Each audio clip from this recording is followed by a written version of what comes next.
Hi guys, today I'm going to show you how to do a quick and easy messy bun hack. To start, pop the hair into a high ponytail. Then a couple of inches down, add a second elastic band. Make this quite loose. And all we're going to do is make a hole above that elastic band. Pop a couple of fingers through. Pass the end of your ponytail to your fingers and pull it all the way through. Then we're going to slide that elastic band down an inch or two. Make another hole, this time to the left hand side. And then pass your ends through.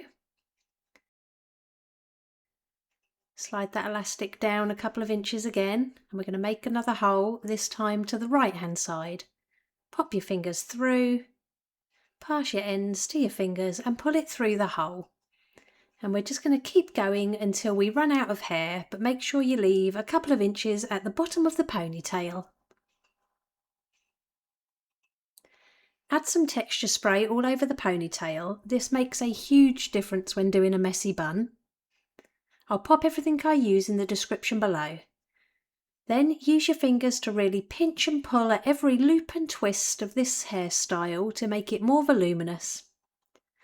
The more you pinch and pull, the better this hairstyle will look. Then we're simply going to wrap that ponytail around the elastic band, keeping it loose and tucking the ends underneath. Then secure all the way around with as many bobby pins as needed. And it really is that easy. Here's the finished look. If you liked it, please give it a thumbs up and don't forget to subscribe for more tutorials.